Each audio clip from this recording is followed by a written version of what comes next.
Graines de business, l'émission radio hebdomadaire sur l'entrepreneuriat à Taïwan, présentée par Valentin Floquet sur le service français de Radio Taïwan International.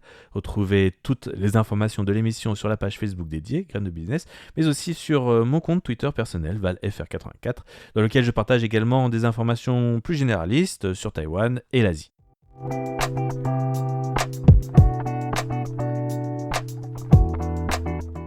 Le magazine des jeunes entreprises à Taïwan, Graines de business.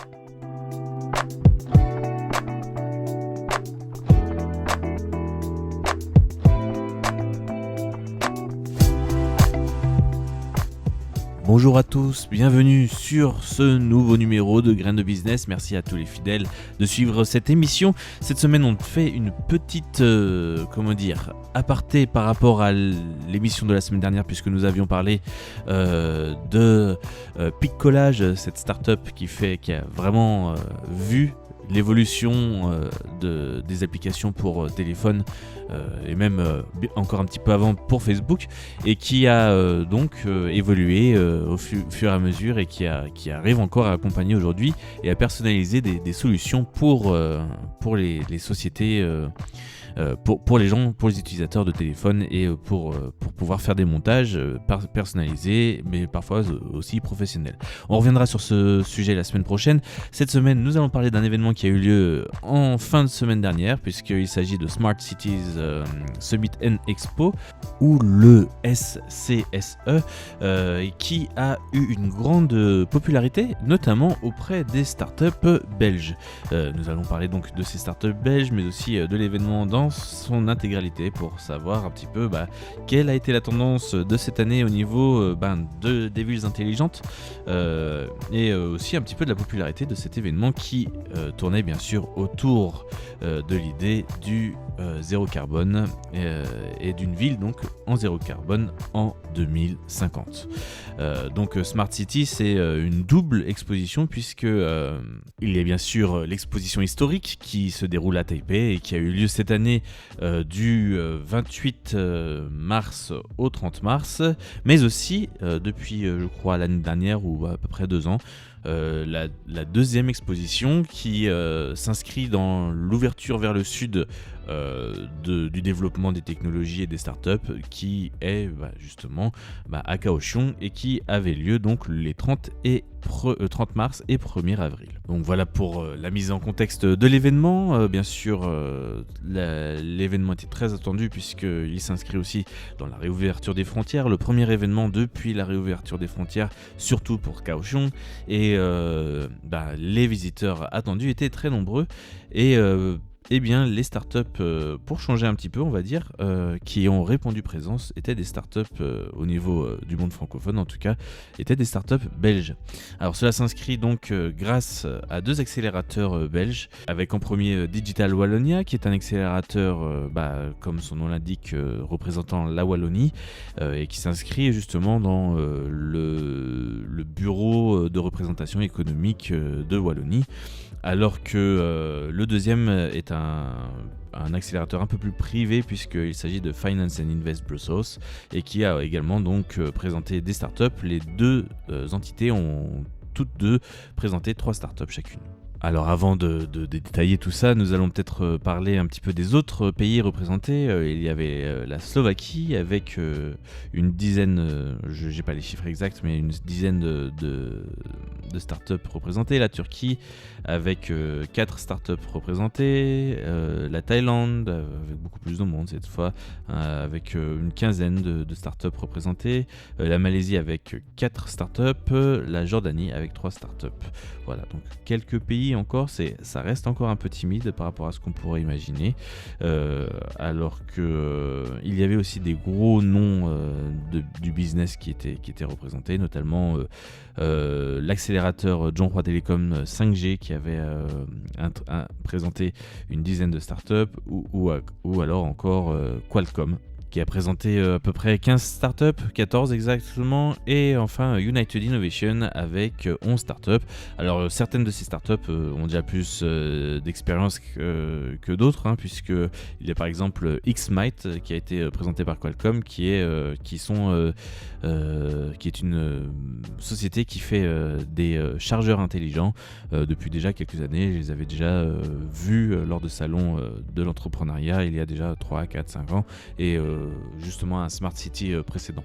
Alors pour rappeler ce qu'est le Smart City Summit and Expo, le SCSE, c'est un salon professionnel d'import-export, de commerce, qui présente notamment beaucoup de solutions d'Internet des objets, et le salon se prétend en tout cas être le plus gros salon sur la question de l'IoT allié à la ville intelligente et surtout aux solutions hybrides. Rappelons aussi que Smart City Summit and Expo, c'est environ 150 000 visiteurs et plus de 600 exposants lors du salon, notamment aussi à travers des expositions en ligne. Et donc, comme je l'avais dit, la thématique de cette année, c'est la transformation digitale et la transition écologique. Et voilà, donc il y a principalement des sociétés dans les domaines d'industrie, de la santé intelligente, du transport, ou encore de la fabrication et de la construction, de la durabilité de la construction durable, mais aussi dans des startups de communauté permettant justement le mieux vivre ensemble et le vivre ensemble intelligent. Voilà. Sinon, quoi d'autre ? On va peut-être vous présenter rapidement les 6 startups belges, puisque ce sont des startups francophones. Je les ai rencontrés lors d'un dîner, si vous l'avez suivi peut-être sur mes réseaux sociaux, je l'avais partagé, et ça a été très sympa et très enrichissant. Alors j'ai surtout pu parler à D2, D3, je vais vous en parler un peu plus tard, mais il y avait 3 concepts intéressants, notamment Acapella, qui est une société qui fait en fait de la voix digitale et de la voix numérisée directement. Alors cette startup n'est pas récente, puisque cela fait 30 ans qu'elle existe, mais elle a réussi à revenir sur le devant de la scène avec des nouvelles innovations et surtout des voix personnalisées pour les entreprises ou pour les gens qui utilisent leurs services. Et donc ils étaient à Taïwan notamment pour présenter leur dernière nouveauté, leur dernière voix, et surtout pour rappeler qu'ils présentent des services dans plus de 30 langues, et donc chercher bien sûr des collaborations, notamment en mandarin pour Taïwan. D'autre part, nous avons donc D2D3.com, qui est une société spécialisée en cartographie et qui permet de faire des relevés, de modéliser souvent des cartes beaucoup plus précises que celles qu'une carte Google, et notamment des choses personnalisées, par exemple. La raison pour laquelle ils étaient, ce qu'ils veulent mettre en avant récemment, c'est la modélisation des cimetières et notamment la gestion, plus ou moins, ou en tout cas virtualiser les emplacements des tombes dans les cimetières. Ils ont déjà beaucoup de succès en Belgique et en France notamment.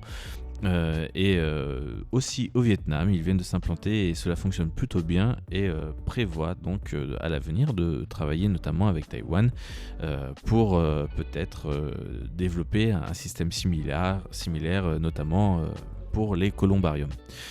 Donc les columbariums, c'est là où on entrepose notamment les cendres funéraires.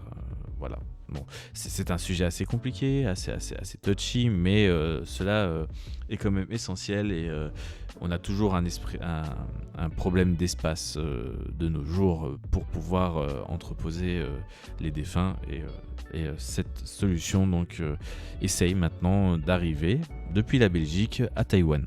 pour rappel, ces 2 startups sont sous l'égide de l'accélérateur Digital Wallonia, et là je vous en présente une troisième qui s'appelle ePeas, P-E-A-S, pour comme le pois, comme un pois chiche, etc. Et qui est spécialisé dans le développement de solutions électroniques et notamment de microprocesseurs dédiés à la gestion des énergies renouvelables pour les appareils. Donc, plus ou moins, je résume très succinctement, mais voilà, c'est à peu près leur rôle, et ils sont déjà arrivés à leur stade de levée de fonds A, de série A, donc voilà, ils sont déjà un petit peu avancés, et ils comptent parmi leurs investisseurs, bien sûr, Airbus Ventures, donc la société spécialisée dans le capital risque de Airbus. Alors pour continuer, nous allons parler un petit peu des 3 autres startups de l'autre accélérateur belge qui était présent, qui a pour nom Finance and Invest Brussels, et qui a donc présenté 3 startups, Decarbonize, Mechanica et TIAO. Alors commençons par Decarbonize, qui est une société qui présente une solution de services dématérialisés. Alors certains n'aiment pas trop ce nom, mais de plateforme en ligne dont le logiciel est en accès libre par internet, et donc il n'a pas besoin d'un téléchargement physique pour pouvoir calculer et mesurer l'empreinte carbone de chaque personne, et permet aussi de réaliser une stratégie de carbone, mais aussi de baisser et de compenser les émissions de CO2 totalement de manière autonome pour l'utilisateur. Donc la deuxième startup s'appelle Mechanica, et c'est une société qui a pour principe de faire des machines outils notamment pour l'usinage et l'impression en sérigraphie, et il faut noter que leur grande particularité donc est de faire tout ça avec des fichiers open source qui permet donc à tous de pouvoir fabriquer sa propre machine. Enfin, la dernière société s'appelle Connects avec un S, et est donc un réseau social principalement ciblant les chambres de commerce, leur permettant notamment de s'informer sur les marchés et sur les besoins des chambres de commerce, des autres chambres de commerce dans le monde, mais aussi de communiquer et de rejoindre des réseaux beaucoup plus facilement qu'actuellement. Alors ce qu'on peut résumer, c'est que la Belgique a fait l'effort de venir à Taïwan et présenter 6 belles startups pour cette année, et donc donner peut-être un peu plus d'énergie à Taïwan pour développer encore plus de startups dans différents domaines. Enfin, si vous voulez avoir plus d'informations sur ces startups, je vous conseille de contacter notamment le bureau de représentation de la Belgique à Taïwan et peut-être ses représentants au niveau économique. Mais voilà, principalement contactez le bureau de représentation à Taïwan, ou sinon contactez-moi et j'essaierai de vous mettre en lien avec quelqu'un.